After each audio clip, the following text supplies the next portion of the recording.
Good morning, friends. It's Gary Mauris from the DLC Group of Companies head office. It is Thursday, November 16th, 2022. I am super stoked for this morning's guest. To all of you in the West, good morning. To all of you in the East, good afternoon. A lot of you know Bruce Buffer as the official voice of the Octagon. I wanted to start by reading his bio, and then we're going to get into a really great conversation with Bruce.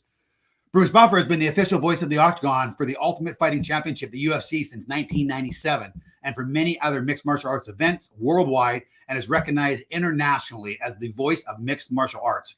The UFC is seen worldwide on satellite and cable TV, pay-per-view. He is also seen on Spike TV's hit series, UFC Unleashed, and the Ultimate Fight Night, and now appears on all Fox Network televised UFC events and pay-per-view events viewed by millions worldwide. Buffer is a featured character both as the Octagon announcer and as a fighter in 9 UFC video games.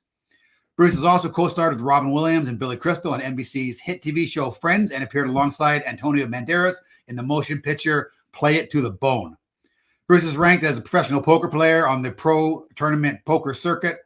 As president and CEO of Buffer Enterprises, Inc., he manages his entrepreneur ventures. He has proven himself as a motivational speaker and has received praise from top industry professionals for his management and guidance of the successful career of his brother, Michael Buffer, the world famous sports and entertainment announcer. His work involves the creation, design, and management of all products and promotional licensing surrounding Michael's world famous Let's Get Ready to Rumble trademark, which has grossed approximately $400 million in retail sales of licensing ventures worldwide. Bruce Buffer has expanded the Let's Get Ready to Rumble brand, which has become a part of the American sports culture, into all areas of sport, entertainment, and merchandising. Bruce is classified as a true entrepreneur, an announcer, entertainer, a motivational speaker, author, who keeps the viewing public attentive and excited about his products and the events that he represents. Good morning, Bruce. Morning, Gary. How are you? Bruce, it's great to have you on the show. Thank you very much. How you been? Thank you. I've been good. Been busy working. Been everywhere from Abu Dhabi to New York to you name it. And we'll be heading out to Orlando, Florida, and Vegas again for 2 big UFCs beginning of the month. But outside of that, I have off until Thanksgiving. But there's no such thing for me as having time off. There's always well, you know what? It sounds like that. It's funny. I mean, as I sort of prepared for this talk today, it's just absolutely extraordinary, Bruce, of sort of some of the things you've done. Before we jump into sort of where it all began, let's go back to just last weekend, Saturday night, Madison Square Garden's UFC. What a great event. Great event. Exciting all the way through. Every single fight was exciting leading into the main event. Some of the disappointing things of the night, Frankie Edgar, the legendary UFC fighter for some 17, 18 years, retiring after this fight where he was knocked out in the first minute and 9 seconds, which was a shame to go out that way. But he's a warrior. Izzy losing his dominant position in the middleweight division by losing his belt to a man that has beat him twice before in Muay Thai kickboxing, Herrera, and hell of a fight there. And of course, the Michael Chandler Dustin Poirier fight was completely off the hook, just a brawl for it all. We knew it was going to be that way, and it totally lived up to all the hype. And Carlos Esparza and Weili Chong, their fight was monumentally exciting. It was just a crazy night, star-studded too. Everybody from Stallone to Miles Teller. Jake Gyllenhaal, who's starring in the new film Roadhouse with Conor McGregor as a co-star. I'll be making a cameo appearance in that film too. Tons of people there, tons of fighters, everybody. It was about as big an event as you can get at the most famous arena in the world. Well, and I think it's interesting. We're going to talk about that wild ride you're on, that we call UFC. For years and years, you weren't allowed into New York City, and now all of a sudden, that event UFC holds the number 1 and number 2 spot in gross gate revenue. I mean, this thing has been a rocket ship that you've been on. Yeah, I always like to say it. I have a first-class seat on a rocket ship that's going uphill, and it's just nonstop, and it's a great ride. So it's crazy, Bruce. It's really interesting because, as I get to know you better, obviously we all know you as the voice of the Octagon, and, we know your brother as Let's Get Ready to Rumble and the, legendary boxing announcer for years. But, that's what's not most impressive to me. It's your entrepreneur spirit and your flair and what you built. And I kind of want to just go back to the beginning. I want to talk about you as a kid. I want to know what kind of kid you were. I mean, I know you left Philadelphia. You were born and raised in Philly, and sort of like the Prince of Bel-Air, showed up in Malibu at about 15 years old. Tell us what that was like, and kind of tell me what you were like as a kid. Well, as a kid, I was very athletic, always been athletic my whole life. I have amazing parents. I've lost my dad back in 2008. My mother is still with me. She's the light of my life. Always take care of me. I'll always take care of her. And my family and I are very, very close. Of course, you know the story. I met my legendary brother, Michael Buffer, late in life. I never knew he existed. I met him when I was 28. He was like 43 at the time. But growing up, very close family. We lived in a number of places. I was born in Oklahoma, lived in Dallas, Texas. My hometown is Philadelphia. But moving out to Malibu at the age of 15 was quite a bit of culture shock, to be honest, because I never saw, I saw surfing once when I was 11 in Biarritz, France, and I paddled out to the water, because I had no fear of the water. I've always been a very excellent swimmer. And I watched the surfing and I said, I'm going to have to do this someday. I definitely have to do this someday. And then we moved to Malibu and boom, waves are cranking, staring me in the face. We were a middle-class family, not rich by any standards whatsoever. We lived in a canyon about a mile from the beach, 3/4 mile from the beach. The celebrities were out there, all the rich people living at the beach. As a matter of fact, the great legendary actor Steve McQueen was a good friend of mine for the last 6 years of his life. I surfed every day in front of his house and drank beers and with him, and his son has been one of my best friends ever since. So, it was a great upbringing. Trained in martial arts very heavily in Malibu with one of Chuck Norris's fighting partners. And all I did was basically, I went to school, I played water polo, I swam on the swim team, and I surfed and did martial arts. We just surfed and we fought. That's all we did. And, Malibu's, but surfing is a very dominant culture, and there were a lot of fights to be had. Yeah. Well, it's interesting too, because, you obviously have been studying martial arts your entire life. And I think you sort of stopped fighting at around 32. You had a couple of concussions, but it was sort of in your blood, and it's extraordinary to see where you ended up. It's funny though, because one of the things that I recognized as I read your book, Bruce, is the entrepreneur spirit, the hustle, the grit, the grind was very early. You're in school. You're in I don't know if it was high school or elementary school, where you were selling jewelry. You were actually making, was it jade jewelry or something, and selling it to, all the other kids.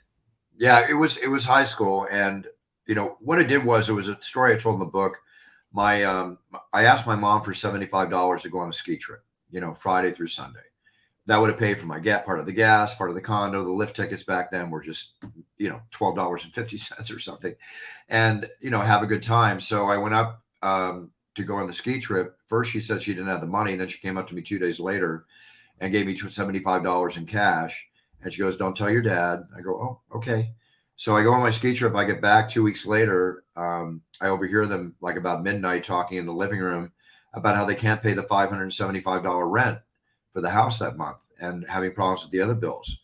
So I went back to my room, teary-eyed, feeling horrible, realizing what my mom meant when she said, "Don't tell your father." She basically pulled from Peter to pay Paul to get me that $75.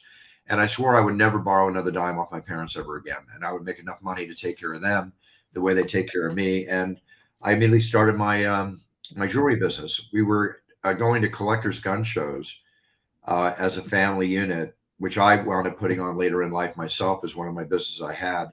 But my dad was a big trader and collector in military and gun and artifacts, antiques, and like World War II back. So there was always this jewelry vendor there that was selling he, she, and turquoise and puka shells and all these popular, stone necklaces. I learned how to make the necklaces and the bracelets and the earrings and everything from him. And I started clearing like $800 a month. And this is like 1975. And, that's like clearing, what is that? That's like clearing like $4,000 a month these days or something like that. It was crazy. So, yeah. Yeah, it's amazing. And it's I think you mentioned something. It was, you learned how to negotiate early. I think you had a coach that you said, hey, he was probably going to pass you anyway, but you said, hey, here's a beautiful necklace. You made the nicest necklace you could make and said, give it to your wife. And he was very appreciative and that sort of stuff. And he ultimately did actually pass you. But, I know in the book you said, it was when I really early on learned how to negotiate. And I thought that was very interesting. You did your homework, Gary. You did your homework. Yeah. That was a gym class. When I stopped playing, I didn't want to wake up at 5 a.m. and swim 2 miles before we started school. And I just basically gave up water polo and gym, and I went to school, and I got to get home about 2:30, and I could surf every day, so I was happy. But I didn't go to the gym class. I would go have breakfast across the street because they played badminton, and they did, no offense to anybody in the gym class, but I just I didn't think it was beyond me. I just thought took advantage of the fact it was a time to have breakfast, 3 times out of the week instead of going to gym class 5 times a week. Yeah. Anyway, I was in danger of failing the class, and I'll honestly say that necklace did coerce him. No question. To pass me. Question. Hey, to all of our listeners out there, we have Bruce's book, It's Time. It's the 360 view of the UFC. We're going to give away Kindle gift cards. So if you're here, send us a message, post on social media. We'll look at the posts and messaging, and we're going to send this book out and the Kindle version to at least 50 of you. So Bruce, so walk us through it, because I know when you first started with the UFC, I know originally you waited, and you finally got the call, and you did the first UFC, and then the next couple they had another announcer, and that kind of opened the door for you to go back and grind. I mean, like, nothing came easy for you, right? I mean, the word no, I think, appeared in your life many, many times. Tell us that story, because I think that's a lesson that we can all learn, that the power of tenacity. Well, I do a lot of motivational speeches before COVID hit, and I'll start doing them again. But one of the key things is Zig Ziglar was a motivational speaker back in the 60s and such as that. Oh, wow. He had one saying: "You need 10 no's to get a yes." Right? Yeah. So it's like, don't have no fear of a no. It's actually just getting closer to the yes you want. And you need to ask for the job. You need to ask for the sale. You need to do it. You can't wait for people to come to you. People are like cattle; they need to be prodded. You got to make things happen. So when the UFC, when I did, I went out to UFC 8 in Bayamon, Puerto Rico as an undercard announcer, because I was there with a fighter at the time that I managed to give me the chance to get down there to talk the owner into letting me announce the prelims, convincing him he needed a buffer in the octagon. I'd already had Michael do 3 of the shows, but I had to pull him. Convincing him he needed a buffer in the octagon, that I could help him build the brand with my media contacts, which nobody wanted to touch the UFC. They were scared to death of the name, Ultimate Fighting Championship. Even ESPN told me, we don't like the name. It's too scary a name. It's like, oh, okay. Well, look how things turned around there. They just paid UFC a $1.5 billion for the TV rights. So, and more.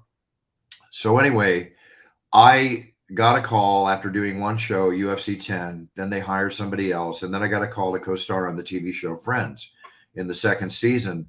And they were doing a show with the UFC called The Ultimate Fighting Champion with Jon Favreau, who went on to be in Iron Man, direct Iron Man, and a whole bunch of other films, and Big John McCarthy and Tank Abbott, who were active in the UFC back then.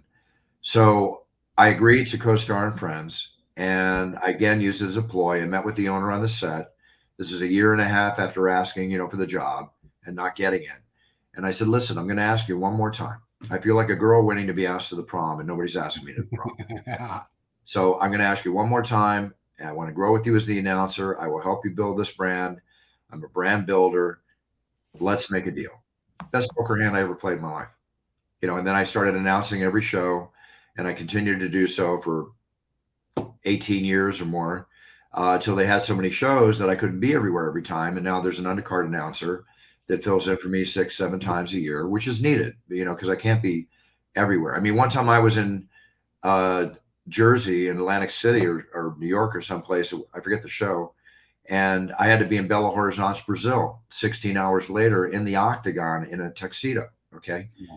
How am I going to get there? It's impossible. Well, Dana put me on his private jet, and we flew down together, and boom, I did 2 shows, started a second show in less than 24 hours, in another continent. That's almost famous rock star stuff, Yeah, absolutely incredible. It's interesting because one of the people that I admire most, and you just talked about him, is Dana White. I mean, his tenacity. He was up against everything. I mean, they purchased a very struggling, event company that was shut out from every single market. Nobody wanted anything to do with it. And I mean, they had, hundreds of thousands of no's after year after year after year after year. And of course, it turned it around to, the fastest growing sport in the world and the most valuable brand, out there now. And it's just such an incredible, story to sort of look back on.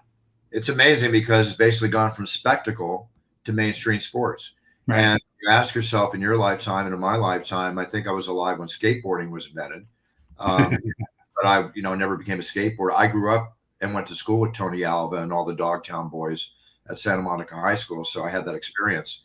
But no, this is a part of a sport that has become the 5th most watched sport in America. Yeah. And it is bigger than boxing worldwide. Yeah. Oh, no question. The occasional huge boxing. That, no disrespect to boxing. I love boxing. It's just the reality and the way things change, it's funny. Hey, Bruce, you had some bufferisms in the book that I really liked, and I want to just maybe read a couple of them out, and I want your sort of opinion. Maybe you can sort of extrapolate on them. The first one that I really liked was the warrior spirit forever. What does a warrior do? He fights to his last breath. When he's knocked down, he gets up and he tries to win the war with whatever it takes until he's dead, physically or mentally. I approach everything I do with that same warrior spirit. It's the only way to live. Otherwise, what's the point? I think it pretty well speaks for itself. You've got to have that ambition. You got to have that will to fight. You got to have that will to be passionate about what you do, because when you do get hit hard, you do get knocked down on the canvas in the world of business as well as personal life. The bottom line is, like Rocky said, you need to get up and you need to move forward. And you need to punch harder than ever. Yeah. Right? So what I tell people is, when it comes to your endeavors in life, if you can find out what you're passionate about, right, and you can monetize that, your warrior spirit will come through stronger than ever. What does Mike Tyson say? Everyone has a plan until you get punched in the face. Or as Bruce Buffer said, I hate to talk about myself in the third person, but you never know who you are till you are punched in the face. Yeah, 100%, Bruce. Yeah, that's one of the other ones that I liked. And, you talk about the billionaire, J. Paul Getty. It was efforts than 1,000% of my own. The billionaire, J. Paul Getty, said this. He was talking about delegation. You can only do so much on your own. If you're successful, you'll ultimately get to the point where you're relying on other people's effort. If you can build a team and get everyone chip in, you'll go further. If not, you'll be micromanaging your entire life till you're blue in the face. Speaks for itself again. You can only micromanage so far. You can only grow so far when you're doing everything yourself. You're a one-man army. The secret of success, one of the many secrets of success, or few secrets, is to 1% of 100 people's efforts and 100% of your own. I mean, it's one thing to collect 50% profit on your own product that you're out there hawking and schmocking and shipping and selling and doing everything else. You put a team together and you collect your 12, 15%, but your sales have increased 10, 20, 30, 100-fold. Yeah. Let's be real. Where's the benefit? Yeah, that's a real good lesson for anyone in business. I mean, we're so paralyzed. We get really good at what we do, and we think that if we don't do it, nobody else can do it as well. And one of the big lessons I learned is that once you empower other people and let them make some mistakes, though you usually only make it once, but it's the fastest way to scale. Bruce, you've scaled incredibly well. I mean, if I look at all the different, you got your newest venture, your Puncher's Chance bourbon coming out. You got a new cologne coming out. You got an energy drink coming out. Talk to us about scaling. Like, how do you continue to build this incredible, sort of business? Well, how many days a year are you traveling? You're still probably traveling 50 days a year. Oh, easily. I mean, I 2-3 weekends out of the month, which is anywhere from 6 to 9 days a month or more, depending if it's international. I think 50 is actually light as far. And then that's just for the UFC. Then if I have, whether it's Raiders football, I open up for the Raider games, or, the Fiesta Bowl wants me to appear New Year's, the last day of the year, all these different things, corporate events, TV, film, the other things I do. But the key thing is something COVID taught a lot of companies that I already knew, is that with modern day technology, the Zoom calls, the video calls, we all became destined to do during COVID, right? You don't need big offices. I used to have the 50,000 square foot offices and the 150 employees and all that stuff. And it was, much as it was pleasurable in the best of times, it was a nightmare in the worst of times. You don't need to have a huge bottom line to run a business. Wow. And in my business here, like when I do, my Puncher's Chance bourbon, the thing is that I side myself with the best company, the best people with the best business acumen and the best product. They've already got everything in place to market and sell Puncher's Chance across the country, soon to be in Canada too, I'm excited to say. Yeah, great. We've won 6 gold medals. We are called the top 5 best sipping bourbon at its price range in America today. We're getting kudos everywhere. I'm showing Conor McGregor how to do it the proper way. He never won a gold medal. Yeah. A lot of Jews. Yeah. That's okay. I like to bust up Conor when I can. Yeah, he's a great guy. He's lots of fun. Yeah. So siding yourself with the best people, but I do things like you hear Mr. Wonderful talk about in Shark Tank. I do things through licensing. Okay. And I get hired to be the spokesperson, the face of the product. In this case, I am part owner of the product. I am one of the owners and founders of Puncher's Chance bourbon. So it goes farther than that. And usually whenever I'm involved with a company, whether it's my energy drink coming out, which is the most natural energy drink that will be known to man. It's no sugar, all natural. You can drink 4 or 5 cans of this a day with no crash. It doesn't have the crap in it that I'm sorry to say that Monster and Red Bull have, the taurine and stuff, which is not very good for you, to be quite honest. This is natural. This is vitamin infused, amino acid infused. It's made for athletes. It's made for the common man and woman. So these companies, that company's out of England. They're also handling my cologne and toiletry lines coming out. I'm distributing these products in 40 countries around the world. We're expecting anywhere from 50 to 100 plus $1 million in sales in the next 12 months with the demand that we have coming in. So I've sided myself with the best. They have a marketing department. Okay. I don't need to hire a marketing department. I have it at my disposal. So that's the beauty of licensing, the way that I work it. But I just don't go in for a photo shoot, do a day of videos and photos and say, okay, I'm done. No, I stay involved. Yeah. My name's on it and I'm part of the company and I own part of the company. Then I run it like it's my company. Yeah. And run it with people. But I don't. Yeah. You know what? It's, it's really, I think it's really inspiring. There's a lot of people that are probably listening to this right now that, I mean, you're a regular guy, grew up in a regular family, there wasn't any doors that were open for you. It was just grind and hustle. Right. And saying yes and showing up. Mouth, Gary, no silver spoon in my mouth. Yeah, no, I absolutely get that, Bruce. And we like that. It's interesting. The other thing I like about you too, Bruce, is that your authenticity. I mean, you were introduced to me, a while back by a mutual friend of ours, Kevin. And right from the very first conversation, just down to earth, you get it. We're not saving dying children here. You're just common sense. And you talk about authenticity around branding, around being yourself. You've done a very good job leveraging your brand. I know you don't do any rehearsals, before you obviously you prep your cards and your notes on the fighters, but you go in there and your purpose is to be as authentic as possible. It's me. I want it to be my way, not somebody else's way. True. And there's 2 types of voices, a rehearsal voice and live announcing voice. Okay. I make sure I have the fighters' names down, but I don't, I'm not in the shower, screaming Chuck Liddell, or whatever the name is. Yeah. I just want to go out there. I want to feel the energy of the crowd and feed off their energy, in turn creating my energy. I don't think anybody announces with the passion and the energy that I have. They certainly try. Much respect to all announcers out there. They used to copy my brother, still do, the great Michael Buffer, and now I find they're trying to copy me with what I say or how I move. And I tell everybody, one thing is very important in your life and business, okay? Entertainment, sports, business, whatever. Look at the top 3 people that are the best at what they do in the field that you're in. Analyze what they do, what makes them so popular, then take it all and juxtapose it into a ball and create your own identity, right? Make it work. In business, I do truly believe in the KISS theory. Keep it simple, Sam. Keep it simple, Susan. You don't need to reinvent the wheel. It's like fighting. In fighting, it's a jab, it's a cross, it's a round kick, it's a front kick. It's very, very basic. These are the moves that win fights. Yeah. There's moves in business that win business. All business is the same to me. It's just the product that's different. That's the way I look at it. Yeah. Yeah. No, absolutely. Well said. Well said. So, Bruce, if you look back right now and talk about the UFC part of it right now, I mean, this is obviously a question you get a lot. A couple of the top fights that you've seen in the last 25 years that you found really inspiring. Obviously, you got to go back to the Stephan Bonner fight, that kind of kicked it all off. Well, that would be number one in result of the fact of the effect it had on the entire sport and the effect it had on the UFC. At the time, Spike TV was airing us. 12 million people, 12.5 million people tuned into that fight when it was happening, calling everybody to look at it. The UFC was 44 million in the hole. They were ready to sell it. They rolled 8 million, 9 million on the Ultimate Fighter TV show. It all catapulted and culminated into that main event, which just took off. And, after that, there's been so many great fights, so many. I mean, you can even look at the Michael Chandler-Poirier fight last Saturday. Oh, my God. Incredible. Incredible. The moment I see what I think is a great fight, it's really one of the great fights. I cannot tell you who the greatest fighter is. I cannot tell you what the greatest fight is.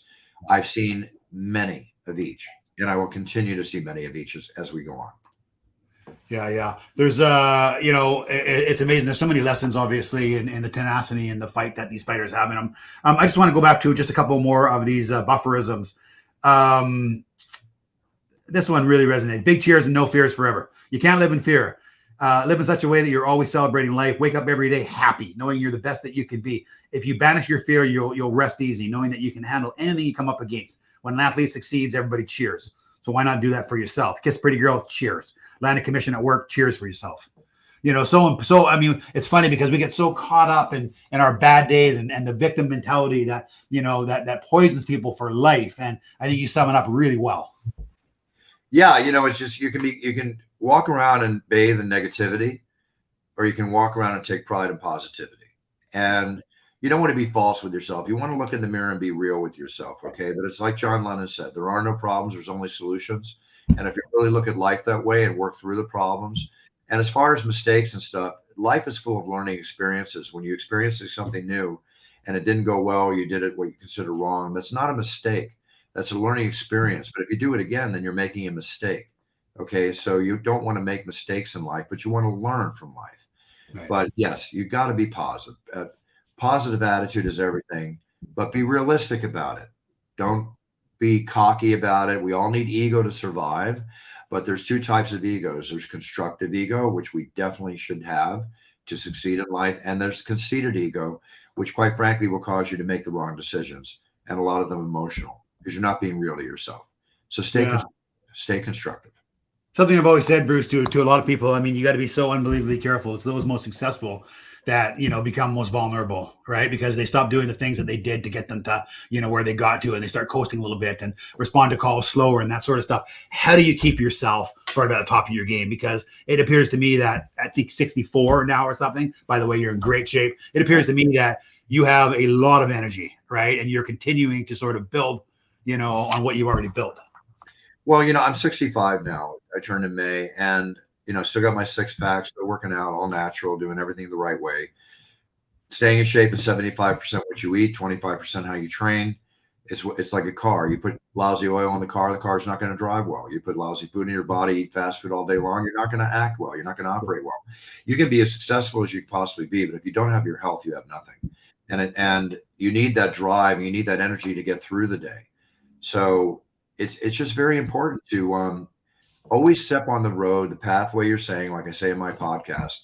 When you step on that yellow brick road, be the best you can be. I mean, if you're first and you're champion, great. If you're fifth, fourth, whatever. But if you're doing the best you can do, you want to be the best you can be, right? And you got to believe in yourself. It's the old story. You got to love yourself before you can love anything around you. Yeah. And again, constructively, not conceitedly. Right. Bruce, did you grow up with a mentor? Was there anybody that you looked up to? Was it your dad at home? Was he an entrepreneur? What, who did you look up to and aspire to? It was totally my father. Yeah. My father didn't graduate high school, served in World War II in Korea, was a Marine for 13 years, drill instructor at Camp Pendleton, hand-to-hand combat, great sergeant, the whole bit. I grew up with a very tough dad who taught me fighting techniques when I was 6 before I went to school, or 5, whatever it was. And he was an entrepreneur. He ran Fortune 500 companies. He ran top businesses while we moved so much. And then when we moved to Malibu, he quit with the money he had in the bank. We didn't have a lot of money. And he quit to do what he loved most, which was write and books and screenplays. And he had his first book published in a year. And then we cut our teeth, selling and marketing those antique weapons and artifacts at these gun shows that we, as a family, would go to almost every weekend to make the money that we needed to survive as a family. So I would say we went broke as a family 2 or 3 times, and together we got together and we came out of it together. And that's what gave me a lot of my entrepreneurial spirit. Yeah, that's incredible. It's funny. I grew up, boxing and kickboxing my entire life too. And I, still just until a few years ago, started to train fairly regularly. And I think it's such a foundation. I mean, it instills so much confidence. It makes life so much easier when you're going through, sort of like elementary and middle school. It just gives you the confidence to, to just stand up for yourself. And I mean, I think it's a huge foundation. Do you recommend that today? I mean, you talking to people, I mean, you still love fighting. Is the message get the kids in as early as possible? Is there a certain direction these days, Yeah, I think it's very good to get kids in to either a kickboxing or jiu-jitsu class. Maybe start with kickboxing, work into jiu-jitsu or vice versa. Just find a good dojo that's near you with a good sensei that really runs it well, because it builds confidence. It's not that they're going in there to beat each other up or anything, but it teaches them unity. It teaches them the honor. It teaches them how to believe in themselves and their body's abilities. So no, I think it's very, very, very important. Very important, no question. Yeah. So Bruce, and that stands for how do you identify success for you? You built this incredible, entrepreneur engine. You got these businesses. You got celebrity fame, you're in movies and guests. Like for you, when you sit back, do you consider, I mean, obviously you're successful. Are you happy? Like how do you define happiness and success? Passion. I'll say it again. The passion is one of my favorite words. If you realize what you're passionate about and you wake up in the morning and that's the job you have, you've monetized your passion, then you're not going to work. You're living a lifestyle, right? And lifestyle is much more important than saying, "Oh, I got to go to work." No, I wake up, I slap myself in the face, look in the mirror, and say, "Hey, it's time to be the best I can be." Every night I walk into the octagon after 27 years of being in the octagon, like last Saturday, that to me, that was like an audition in a way that I had to prove to myself. Yeah. The powers that be, Dana, my mom, my friends, everybody, the fighters, the fans, that I deserve this job. I don't live on my laurels. Yeah. I mean, what I did last week was last week. Yeah, You'll never so true, Bruce. about what I did last week. I'm only going to talk about what I did today because that means I've proven myself I can do that. Yeah, it's never over, right? Every single day it's a new edition. I love that that mindset. What are you still trying to achieve, Bruce, that you haven't maybe achieved? I have the ability to and the avenues to do so many things. I want to achieve and show people as an entrepreneur. I want to be a role model to other entrepreneurs out there, as I feel that I have been. I wrote my book as a role model book, or a honorarium to entrepreneurs out there, along with all the stories that are in it. I just want to be the best I can be. I just want to be a role model to people around me. Like I'll say that again, to my sphere of influence, because we live in a decaying society of morality. I'm not going to contribute to that.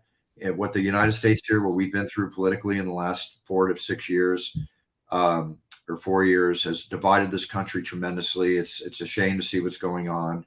But I'm going to stand tall above it. I'm going to stand tall and just be the best role model I can be, not just to my sphere of influence, but to myself.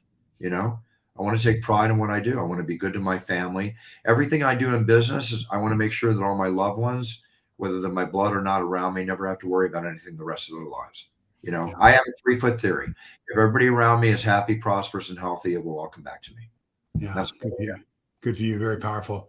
It's interesting. I mean, something that sort of drives me. I've always said, I never want my kids, to think that I didn't do something I wanted to do. I just want to be able to, just say that, like, whatever I wanted to do, I at least tried it. I went, I did it. I wanted to learn how to fly a helicopter. I fly helicopters. I wanted to learn how to kickbox, learn how to become a fighter. I wanted to build a business. I wanted to build a business. And, it's interesting to hear you talk about every week is a new edition, because, every time, we get in front or we're talking to somebody, I mean, it's, what we did in the past is in the past. Right. And, it's a new fight every day. Yeah. It's a new fight every day. That close you made last week is not going to take the close you're going to do this next week. That was last week. Prove it again. Do it again. If you're, I would tell even my godson and my nephew, I've never been married. I was a kid. I've never been married. I've almost been divorced twice, but I don't have children, right? But I helped raise 2 boys. And these boys are amazing. And I told them, like my dad told me, when you're at school and the bully comes up to you and they bully you, punch him right between the eyes. Yeah. Yeah. Don't take any crap, because in life and in business, if you show your weakness like that, then people are going to prey on you. And absolutely. In business, the hard part is not ramping up to get that level of success. It's the hard part, or the part that really takes a lot of work, along with all the other work needed, is to maintain that success when you get there. Now, there's my nephew, Rupert. Yeah. Yeah. How cute. Crazy. Good work, Dave. That's my hey, voice. We're going to wrap here in just a minute, because I know you have another engagement that you got to get to. But first off, we were really excited about bringing you to Dominion Lenny Centers. We loved all the commercials that we filmed with you back in LA. The feedback from the team was incredible. They all said you were an absolute pro to work with. We're excited. We've been running the commercials. We're in a big, heavy campaign right now. We're getting great feedback from them. Thank you. We're looking forward to doing a lot more stuff going forward with you. Before we wrap, I always, one of the things I like to do with some guests is what I call rapid fire. I'm going to ask you a series of questions and just give me an answer to them. Sure. So I'm going to start. Before you do, Gary, let me just say, your team is amazing. I've had nothing but great experiences from the moment I met you and how you run your business. I mean, you're awesome, Gary. I respect you very much. And the team that I've worked with, I love filming those commercials. It was a lot of fun. Yeah. You surround yourself with fine people, and that is that's it. That's a very key factor in this life. Yeah. Very key factor. Yeah, absolutely is. We're incredibly grateful and very lucky that we've attracted, the kind of caliber team we have. So thanks for recognizing that, B. So Bruce, happy or content? Happy. Happy. Texting or talking? Talking. Hey, and listen, by the way, I want to just say something for you. And I'm sure that this isn't always the case, and obviously I won't ever abuse it, but there was a few fights back. It was an incredible fight. I can't even remember what card it was. And I texted you in between rounds, say, hey, B, said, what a great fight that was. And I guess you were in between rounds yourself, and you actually texted back. It's funny because I've been talking about speed of response to people and availability. I mean, obviously we have our limits, but very, very, I remember saying like, holy shit, this guy's got it figured out. You know what? Thank you, Gary. There's no excuse not to make a call back, and there's no excuse not to text back. Unless it's somebody you just don't want to talk to, then block them. Yeah, that's exactly right. Nickname, maybe, your friends or your parents called you growing up. Buff. Buff? Buff. Oh, yeah. Makes sense. That's great. Secret indulgence. What do you love that nobody knows? Oh, wow. That's interesting. That nobody knows the level. God, I can't believe I got to think about this. Wow. Or you're indulgent. It doesn't necessarily have to be what nobody knows, but secret indulgence. Is it whiskey? Is it chocolate? Is it frozen yogurt filled with Butterfingers and Oreos? It is definitely that I indulge in maybe 3-4 times a year, but I'll eat a quart of it, not a pint. That sounds like a pretty great indulgent. Pet peeve. What is it that just pisses you off? Liars and conceited people. Yeah. Talking about liars, I love that. You say, you know what? It's you've said in the past, it's way too hard to keep up to your lie. So I never lie. The only place I ever lie is on the poker table. You are a professional poker player. Tell me about lying on the poker table. It's part of the fun. I mean, we're not there to make friends. All the friends are sitting at the table. I'm there to take your chips. I'm there to take your money and have a good time. And if I got to lie while I have a hand, when I say lie, it's like, you don't want them to know what's in your hand. Yeah, you're bluffing. I play the players. The saying goes, play the player, not the cards. Yeah. Right. So there's a lot to poker that people don't realize. It's not just getting cards and playing a hand.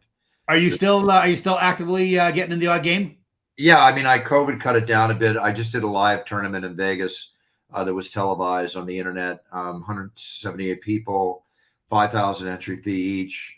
Paid 175,000 at first, 17.5 at ninth. Played Daniel Negreanu and Maria Ho, and took pots off Daniel, all in pots too. I wound up going out at 16th. I just missed the money. So, that's awesome. You can look me up on cardplayer.com. I've won quite a bit of money on the professional poker circuit. Yeah. I don't know where it is, but I won it. Yeah. Favorite holiday? Thanksgiving and Christmas. Yeah, good for you. Favorite cocktail? What does Bruce drink? Obviously bourbon now. I bourbon old fashioned. Yeah, an old fashioned ain't good. Favorite music? Favorite type of music? Rock and roll. Good old rock and roll. And Bruce, last question today. What are you most grateful for? I'm most grateful for the love of my family and the complete tightness I have and the close-knit family that I have. We've been an unbreakable source of strength, supporting each other all through life. And you can go through life and have 1 or 2 great friends that'll take a bullet for you. Hopefully you get to that point. But if you're good with your family will always be there for you. And I'm always going to what? And to still have mom at 94 years old, I mean, wow, what a gift that is for you. Thank you. Lights my day up every time I see her. Thank God for FaceTime, Gary. Yeah. It solved a lot of problems with a lot of people. It sure does. Yeah, it sure does. Yeah. Hey, B, listen, I just want to wrap by saying thank you. You're a great guy. I really enjoy talking to you every time we talk. I'm really glad Kev made the introduction. I mean, it's turned into, amazing things. It's working really well. The feedback on our advertising has been awesome here in Canada. So thank you for that. I know we are going to do some, we're going to put together a program where you'll actually do some personalized videos and intros and outros for some of our local offices. We're excited about that. We're going to roll that out probably sometime next year. I will keep in touch. To all of our sponsors, to First National, thank you for doing what you do and supporting the Canadian mortgage industry and in particular Dominion Lane & Sanders group of companies. B, thank you. We'll be in touch soon. Have a great day. To all of you listening in on all of these social media channels, we really appreciate your time. Hope you enjoyed the show. Thanks very much.